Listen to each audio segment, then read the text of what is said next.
옆에 분과 인사하겠습니다. 잘 오셨습니다.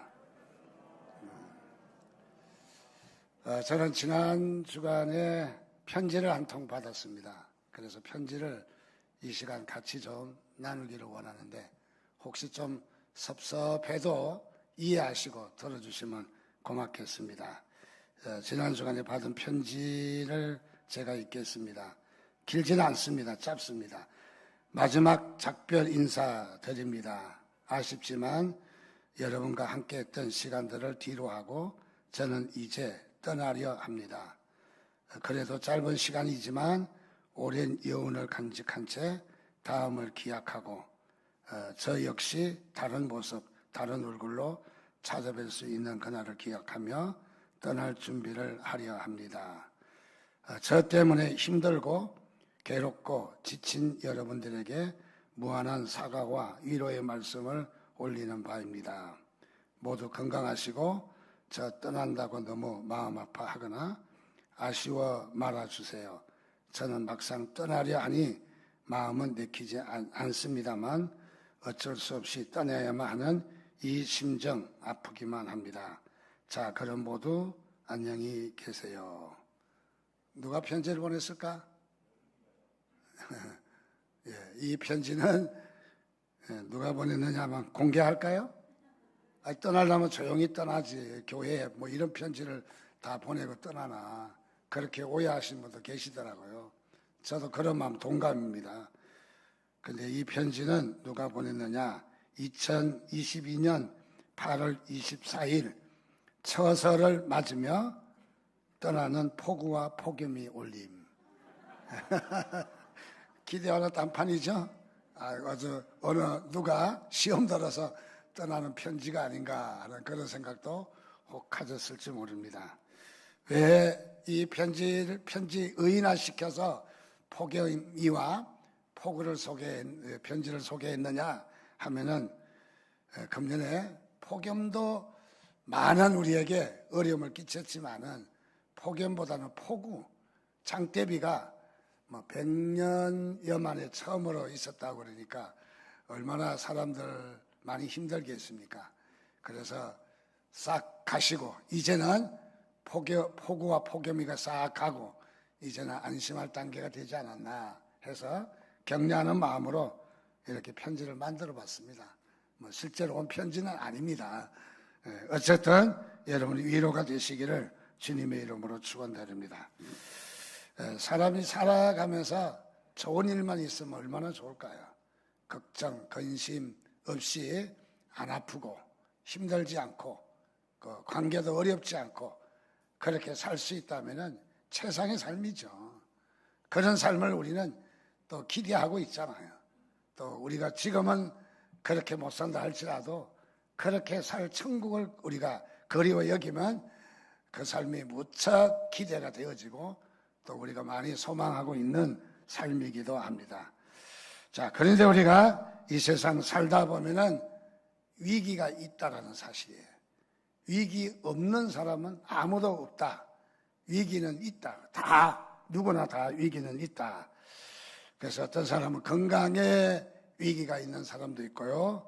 또 어떤 사람은 사업이나 또는 이런 생업에 어려움이 있는 사람도 있습니다. 지난 주간에도 우리 동기 모임에 갑자기 급한 기도의 제목이 올라왔더라고요.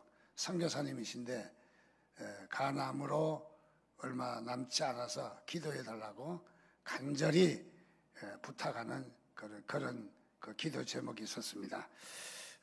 우리 동기 선교사님의 사모님이 아마 그렇게 어려움을 당한 것 같습니다. 참 위기죠. 어떻게 이런 위기가 왔을까? 또 어떤 사람들은 관계의 위기도 있어요. 사람과의 관계 때문에 어려워하는 사람도 있고 또 더 나가서 여러 가지 위기가 우리 가운데 있습니다. 자, 이런 위기를 만날 때 대체적으로 사람들은 위기를 어떻게 위기 가운데 위기를 맞이하는가? 한 4가지를 보면은 첫째는 이 첫 번째 단계는 이 위기를 사실로 받아들이지 않는 단계. 그래서 위기를 거부하는 단계. 그럴 리가 없다는 거죠. 어떻게 그럴 수가 있느냐 하는 단계이고, 심리학자들의 말입니다. 두 번째 단계는 위기를 당하면은 불평과 원망하는 그런 단계라는 거죠. 두 번째는. 그래서 왜 자신에게 이런 위기가 왔을까? 부당하다. 착하게 살았는데 뭐 여러 가지 이 불평하고 원망하는 그런 단계가 있다라는 거죠. 세 번째는 위기를 벗어나기 위해서 자신이 몸부림치고 구걸하는 단계. 그래서 심지어는 자신의 존재 가치를 싸구려로 전락시켜서 아주 무엇이라든지 기대려고 하고, 또 무당이나 점장이에게 몸을 맡기기도 하고, 또 위기 때문에 자신이 이 돌아올 수 없는 강을 건너는 그런 결단도 하게 되는 단계라는 거죠. 네 번째 단계는 위기를 받아들이는 단계라는 거죠. 닥친 위기를 사실로 인정하고, 그리고 냉철하게 받아들여서 위기를 극복하고자 하는 바로 그런 모습이 있다. 그래서 대체적으로 우리 크리스천들이 네 번째 이 신앙으로 위기를 이겨내는 모습들을 많이 볼 수가 있습니다. 그러면 위기를 대처하는 사람들은 대체적으로 세 가지가 있다고 하는데, 그 세 가지 모습을 보면 첫 번째는 이런 사람들이 있습니다. 두려움과 공포감 때문에 쉽게 좌절하는 사람들. 그래서 위기 가운데서 자포자기하고 체념하고, 그리고 위기 때문에 자신의 삶을 포기하고 학대해버리는, 그래서 이런 위기를 대처하는 사람들이 있다, 그렇게 말합니다.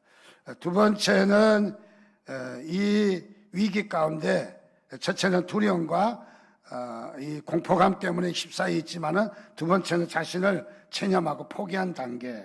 또 세 번째는 어떤 모습이 있느냐 하면은, 그것은 위기를 보고 위기로 끝나지 않고 위기를 오히려 쓴 경험으로 위기를 축복의 기회로 만드는 사람이 있다는 거죠. 그래서 위기가 있지만은 위기의 단계가 있고, 위기를 대처하는 사람들의 모습이 세 가지가 있다, 그렇게 말해주고 있습니다. 여러분, 위기가 여러분의 인생에도 있다는 사실을 인정하십시오. 위기가 없으면 좋겠지만은, 그러나 위기가 사실은 우리의 삶에 있다는 것이죠. 자, 위기가 찾아올 때에 위기를 피하거나 불평하거나 또 위기 때문에 자신이 포기하는 삶을 살지 말라는 겁니다. 위기가 올 때 기죽지 말라는 겁니다. 위기가 올 때 도망가지 말라는 거죠. 위기가 올 때 포기하지 말고 당당하게 위기와 싸우라는 거예요. 우리의 그 삶의 그 중요한 부분은 위기가 오는데 위기하고 싸워야 된다는 거예요. 당당하게. 그래서 위기와 우리는 이 당당하게 맞서서 싸울 때 우리에게 큰 축복이 있다 하는 것을 말해줍니다. 오늘 봉독한 본문의 말씀에도 보니까 히스기야 왕 때 이야기입니다.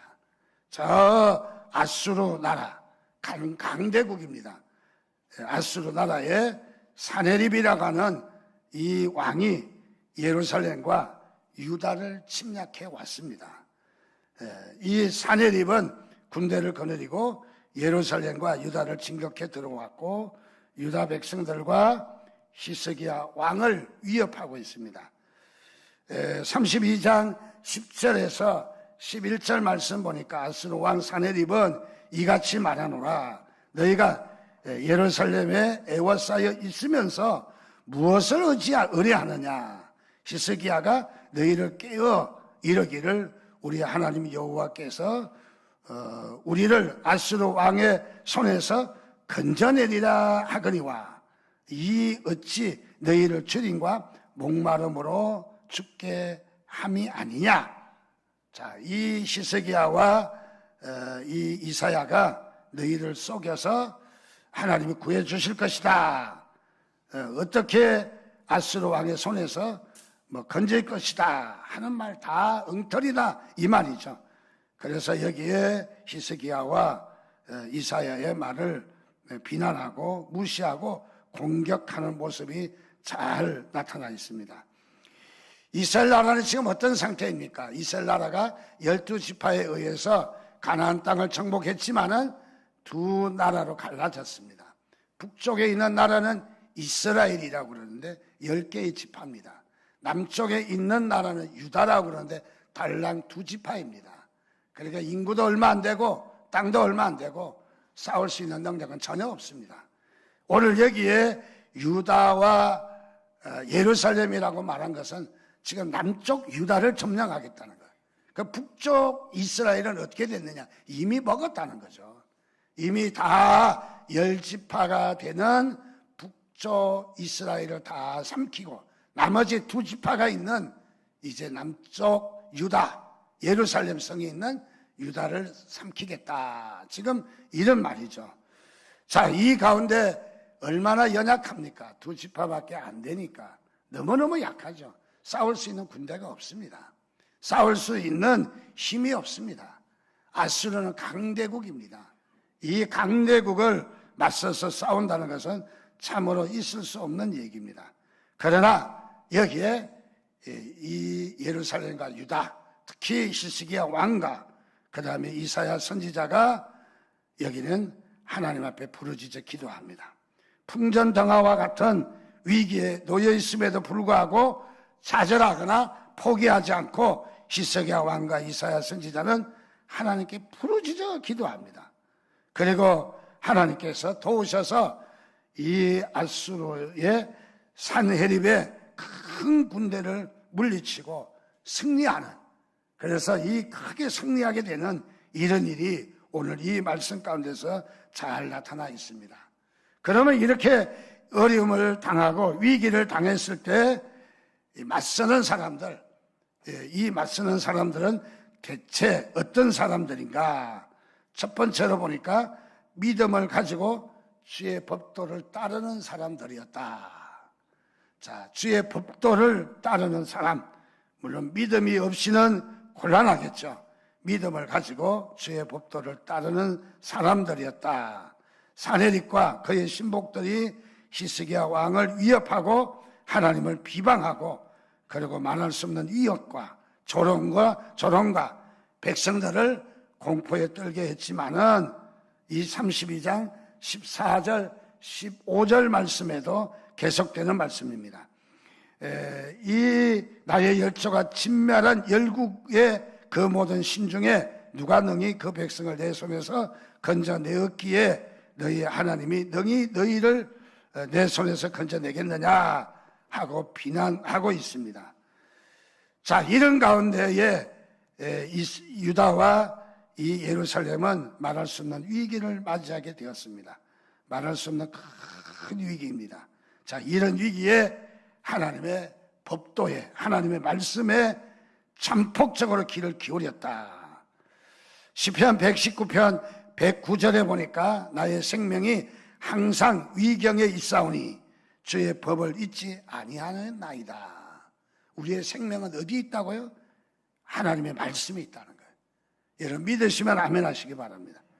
그리고 주의 법을 잊지 않겠다는 거예요. 우리가 공경에 처하고 어려움에 처하지만은 우리의 생명은 어디에 있다? 하나님의 법에 있다. 하나님의 경과 하나님의 법에 있다. 우리의 믿음도 두 가지가 있다고 그럽니다. 하나의 믿음은 산 믿음이 있다는 거예요. 산 믿음, 살아있다는 말이죠. 또 어떤 믿음은 죽은 믿음이 있다는 거예요.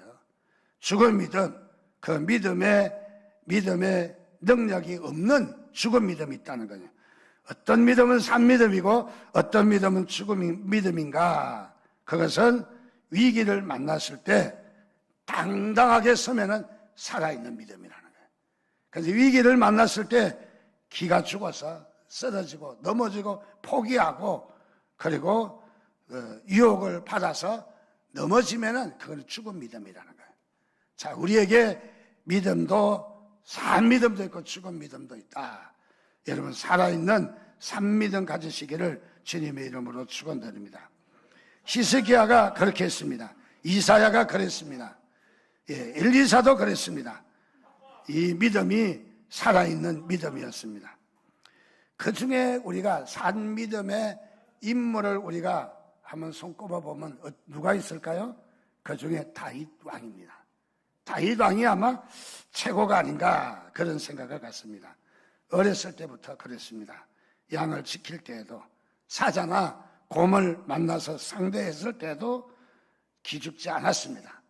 당당하게 산 믿음으로 이 위기를 대항했습니다.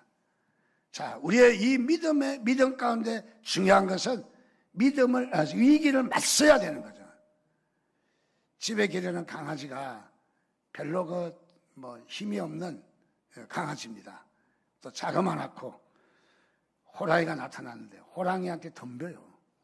막 깽깽깽 하면서 호랑이한테 막 이리 갔다 저리 갔다 덤비고 막 겁없이 막 공격을 하려고 그래요. 이 말을 무슨 말이라고요? 하루 강아지 범 무서운 줄 모른다고. 뭘 알고 떠들어대는지 뭐 알고 짖는지 하여간 막 떠들어대요. 강아지가 왜 그렇게 할 수 있을까? 뒤에 주인이 있기 때문에. 주인의 백을 믿고 떠드는 거예요. 범 무서운지 모르는 거예요. 호랑이 무서운지 모르고 막 호랑이에게 덤벼드는 거죠. 오늘 우리도 이 강아지처럼 위기를 만났을 때, 호랑이를 만났을 때 좌절하지 말고 여러분 이 위기 앞에 당당하게 맞서시기를 바랍니다. 좀 힘도 없어요. 부족해요. 연약해요. 감히 싸울 수 있는 능력은 안 돼요. 그러나 믿음으로 우리가 맞서라는 거예요. 위기를 맞서라는 거예요. 그래서 위기를 맞서는 그런 삶을 우리가 살아야 되는 것을 말해줍니다. 이 다윗이 어땠습니까? 이 위기를 누가 맞이했습니까? 사울 왕이 맞이했습니다. 왕입니다. 위기를 블레셋의 골리앗 장군을 맞이하게 되었습니다. 아주 참으로 큰 골리앗 장군이 하나님을 욕하고 이스라엘을 욕하고 사울 왕을 욕하고 누가 나를 덤빌 사람 나오라고 무시하고 조롱하고 천대합니다. 사울 왕은 도저히 나가서 싸울 수 없는 사람. 사울 왕의 입장은 어떤 입장이에요? 위기를 만났는데 벌벌 떨고 위기 아예 싸워보지도 않고 아예 그냥 쳤어요. 싸워보지도 않고. 그래서 벌벌 떨고 있는 거죠. 그 모습을 지켜보던 어린 소년 다윗은 가까이 갑니다. 가까이 가서 왕에게 부탁합니다. 그래서 종이 가서 블레셋과 싸우겠다. 17장 32절 말씀에 이렇게 다윗이 이야기합니다. 그리고 돌아가서 이렇게 하겠다. 골리앗을 향해서 너는 칼과 창과 단창으로 내게 오거니와 나는 만군의 여호와의 이름 곧 내가 모욕하는 이스라엘 군대의 하나님의 이름으로 내게 가노라. 다윗은 어떤 사람이요? 비록 어리지만 비록 무기가 시원찮지 모르겠어요. 비록 실력도 약하지만은 잘 훈련된 이 골리앗 장수 앞에서 믿음으로 당당하게 위기를 맞서는 거죠. 당당하게 맞서는 거죠. 오늘 우리 그리스도인들의 이 용기가 필요합니다. 여러분들 위기를 만날 때 맞서시기를 바랍니다. 비록 힘은 없다 할지라도 맞서시기를 바랍니다. 사무엘상 17장 45절 46절에도 보면은 바로 우리를 위기 가운데 그렇게 말씀하고 있습니다. 오늘 여호와께서 너를 내 손에 붙이리니 내가 너를 쳐서 내 머리를 베고 블레셋 군대의 시체를 오늘날 공중의 새와 땅의 들짐승에게 주어 온 땅으로 이스라엘의 하나님이 계신 줄을 알게 하겠노라. 얼마나 믿음을 가지고 당당하게 서 있는가 하는 것을 보여줍니다. 두 번째로 위기 가운데도 당당하게 설 수 있는 사람은 어떤 사람입니까? 기도하는 사람입니다. 여러분이 기도하는 사람은 위기 앞에서도 위기를 정면으로 서서 용기를 가지고 바로 설 줄 믿습니다. 자, 믿는 사람들에게 뭐가 있어요? 기도라고 하는 큰 무기가 있어요. 여러분, 이 무기가 엄청난 무기인 것을 믿으시기 바랍니다. 그래서 기도할 수 있는데 왜 염려하십니까? 기도할 수 있는데 왜 걱정하십니까? 기도는 우리에게 만사형통, 기도는 우리에게 큰 능력, 어떤 문제든지 어떤 위기든지 풀어줄 귀한 무기인 것을 믿으시기를 바랍니다. 사내림이 쳐들어왔을 때 히스기야와 이사야 선지자는 하늘 향해서 부르짖어 기도합니다. 32장 20절에 보니까 부르짖어 기도합니다. 그랬더니 하나님께서 32장 21절에 보니까 여호와께서 한 천사를 보내어 아스로 왕의 진영에 모든 큰 용사와 대장과 지휘관들을 어떻게 했다? 멸했다. 완전히 멸했다. 그리고 그 맨 마지막에 그의 몸에서 난 자들이, 신하를 말하는 거죠. 신하들이 사내립, 이 아수르의 사내립 왕을 제거해버렸다. 왕을 제거해버렸다. 신하들이 믿지 못하는 왕이 됐다는 것이죠. 다 모든 것이 무엇이냐? 하나님의 진노인 것입니다. 하나님의 진노. 왜 그렇게 됐습니까? 하나님께서 기도하는 백성에게 함께 하셨기 때문입니다. 자, 기도할 때 하나님께서 역사하시는 것을 믿으시기 바랍니다. 시편 34편 6절에도 공고한 자가 부르짖음에 여호와께서 들으시고 그 모든 환난에서 구원하셨도다. 여러분, 위기를 만나면 기도하시기를 바랍니다.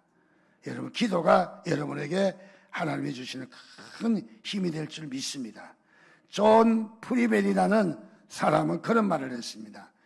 인간의 한계 상황이 하나님께는 기회다. 우리 그리스도인들은 위기가 오지만은 위기는 오히려 기회인 것입니다. 어떤 분은 그렇게 이야기합니다. 이스라엘 백성들이 광야에서 얼마나 어렵겠습니까? 광야는 참 힘든 어려운 시간입니다.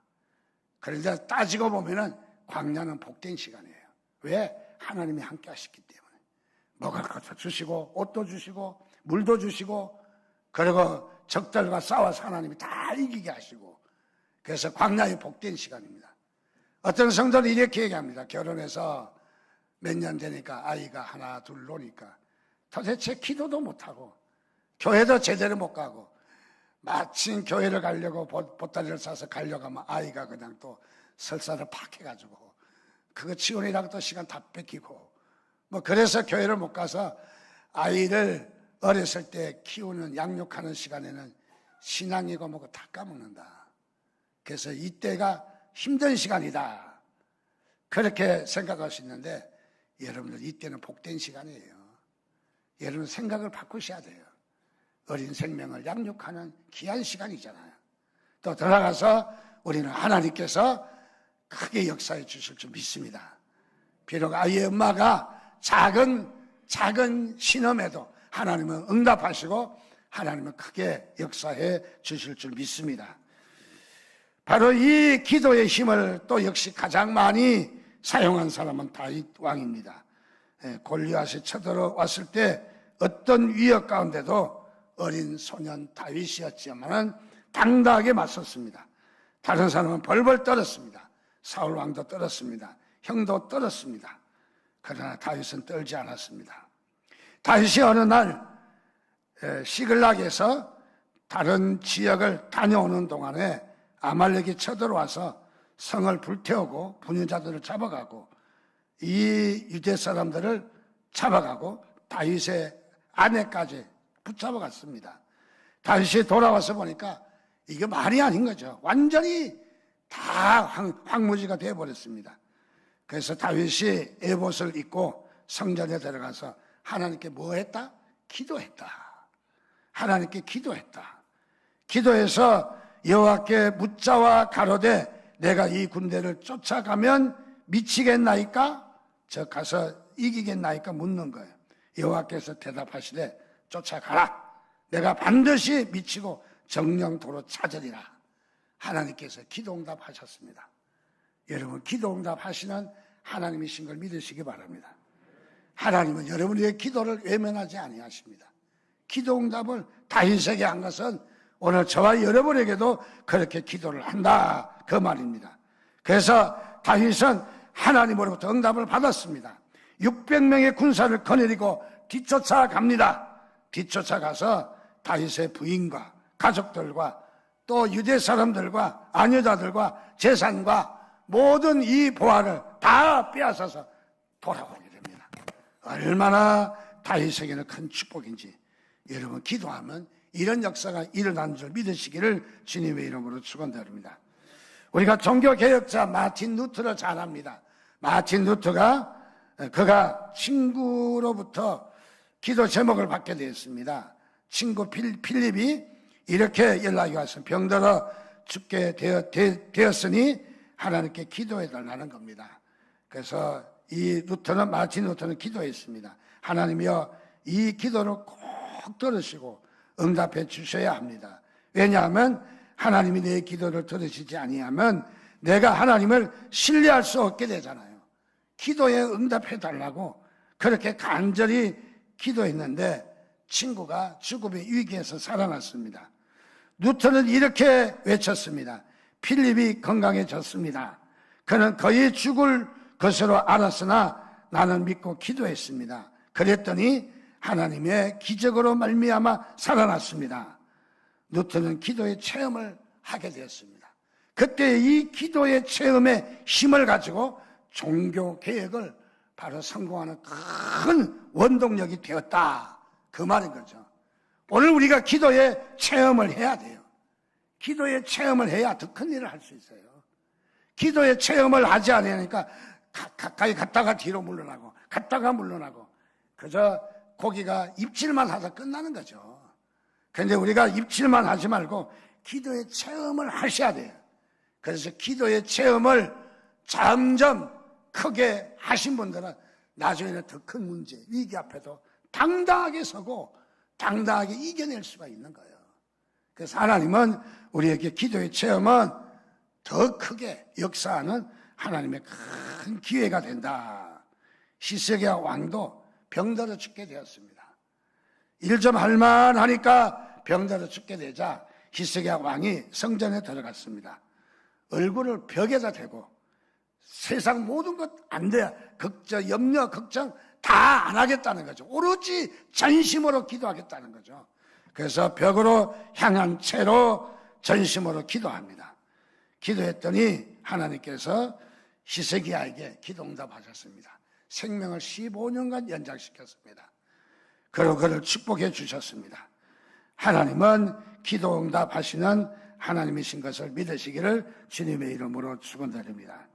윌리엄 카레이라는 사람이 있는데 이분은 그런 말을 했습니다. 하나님으로부터 큰 일을 기대하라.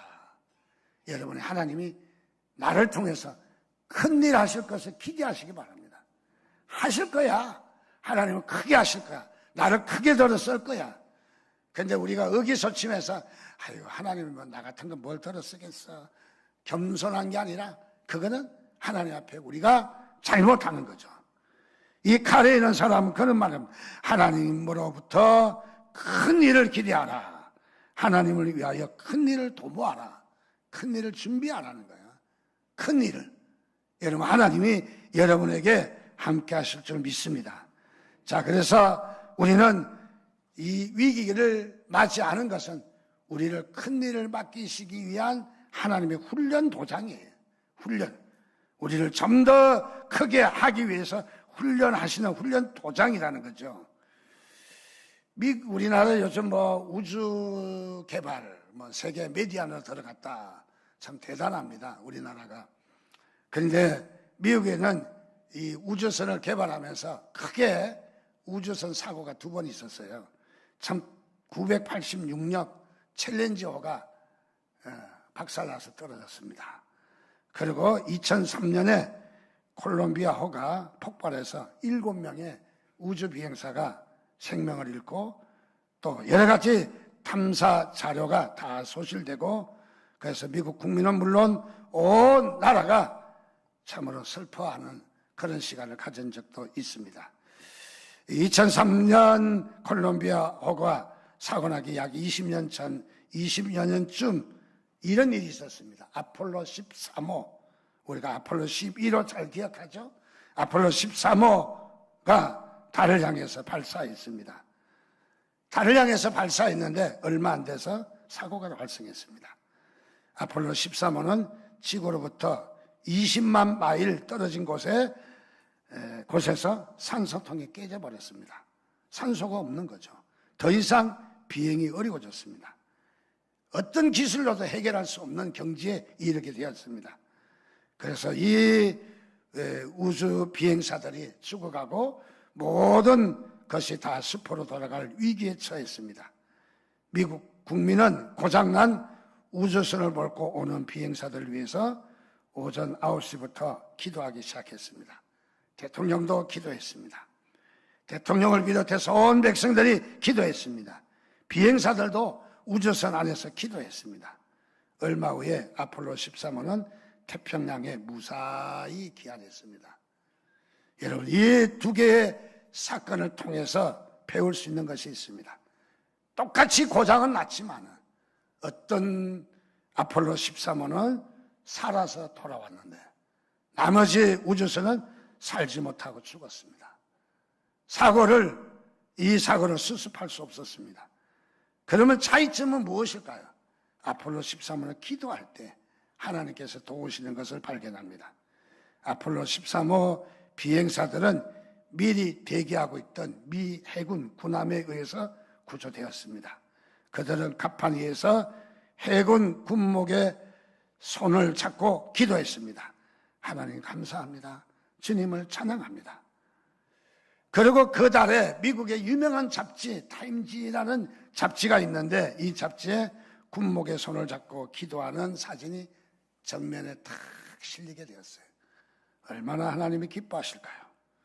여러분, 똑같은 위기를 맞이하지만은 그러나 이 위기 가운데도 기도할 때에 하나님께서 역사하시는 것을 믿으시기 바랍니다. 그리고 그때 당시에 비행사가 우주비행사 시거저라는 비행사가 이런 말을 했습니다. 만일 여러분이 고장난 캡슐 안에서 무엇을 했느냐고 물으면 우리는 간절히 기도했다고 대답하겠습니다. 지구에 사는 인류들이 기도해 주신 덕택으로 우리는 극적으로 지구에 도착했습니다. 그렇게 고백하고 간정했다는 것이죠. 여러분, 어려움이 있습니까? 기도하시기 바랍니다. 위기가 있습니까? 말 못하는 위기도 있고 어떤 분들은 급해서 목사님 기도해 주세요 하고 기도 제목 올리신 분도 계시겠지만은 어쨌든 여러분들 저에게 말을 했느냐 안 했느냐가 중요한 것이 아니라 위기 가운데 당당하게 서시기 바랍니다. 하나님이 함께 하십니다. 하나님이 해결하십니다. 바로. 그래서 우리가 산 믿음이냐 죽은 믿음이냐 우리가 위기 앞에서 당당하게 서면은 그것은 두말할 것도 없이 산 믿음인 것이죠.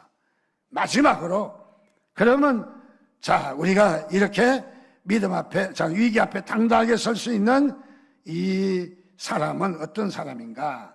성경적 패러다임을 가진 사람입니다. 성경적 사고, 성경적 가치관, 성경적인 생각, 성경적인 태도, 이런 패러다임을 가져야 된다는 거예요. 우리가 성공하려면, 우리가 위기를 이기려면 이런 패러다임을 가져야 된다는 거예요. 쉽게 이야기하면 이스라엘 백성들이 광야에서 가나안 땅의 정탐꾼을 12명 파송합니다. 12명 파송했더니 10명이 돌아와서 아이고 죽겠네. 가나 마나야. 가면 완전히 깨져. 뭐 실력도 되지도 않아. 얼마나 전쟁을 잘하는 덩치 좁은 그런 사람들이 버글버글해. 가나안의 7 족속이야. 우리가 갈 수도 없어.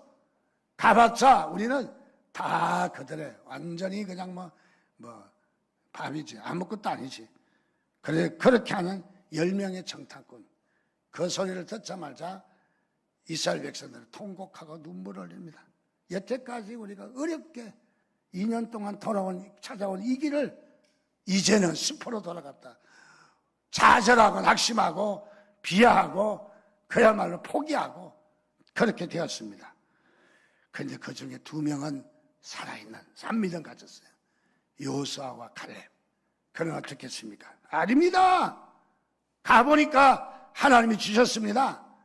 그들은 덩치도 크고 싸움도 잘하고 그치는 민족인데 가서 싸우나마나 우리의 밥입니다. 밥. 여러분, 밥이 아침 먹으려고 하니까 왜 나를 먹어요? 하고 설쳐요? 꼼짝 못하죠. 밥은 밥 숟갈로 이겨도 반찬하고 섞어도 물에 말아도 끽소리 못합니다.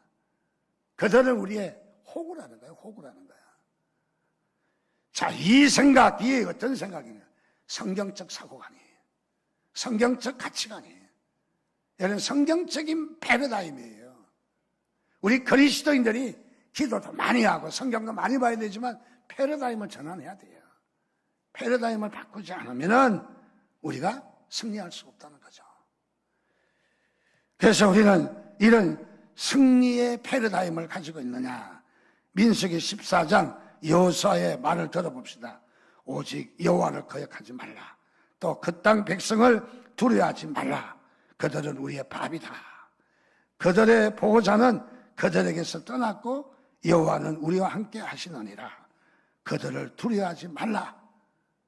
이게 여호수아의 말입니다. 오늘 그렇습니다. 우리는 이 땅에서 위기를 만나지만은 위기에 겁먹지 말라는 거죠. 왜 겁먹고 도망가요?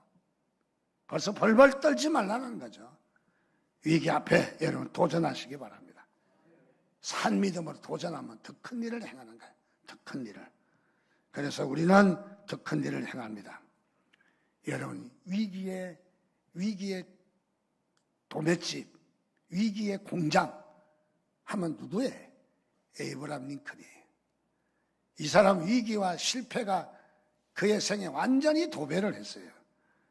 어렸을 때 어머니를 일찍 잃었습니다. 학교는 몇 년밖에 못 다녔습니다.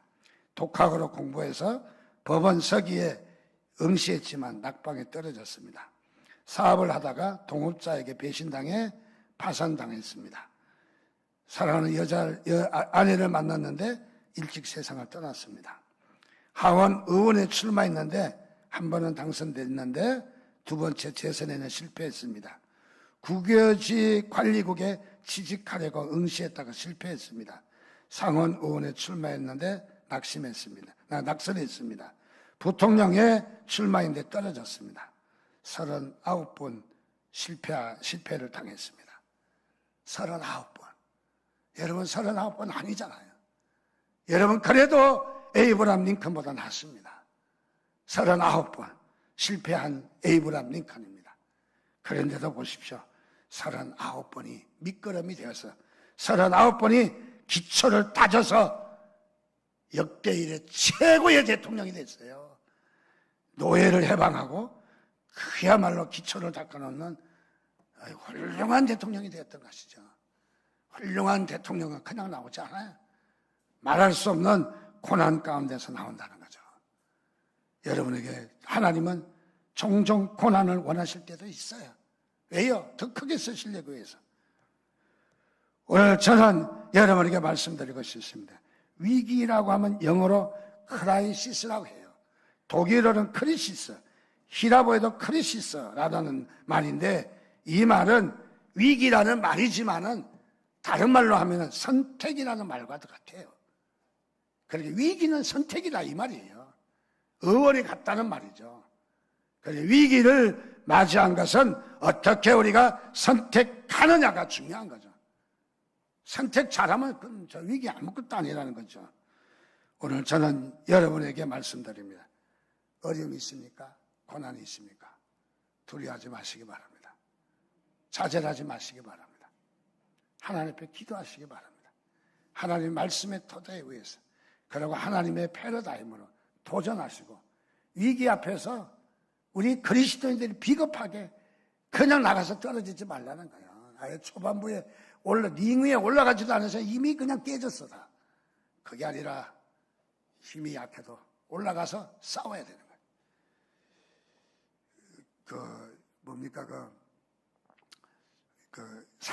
사냥이 큰 독수리에게 채였어요. 독수리가 그 사냥을 채가지고 훨훨 날아갑니다. 훨훨 날아가. 얼마나 독수리가 힘이 좋은지. 사냥이 채였지만은 사냥이 얼마나 몸부림을 치는지 자갈밭에 굴러옵니다. 굴러. 계속 낭떠러지에 돌 바위에 굴러서 나중에는 독수리가 죽어버렸어요. 쳐갖고 죽어버렸어요. 사냥의 무게에 눌리기도 하고 돌에 치이기도 하고 결국 누가 사냥이 이겼어요.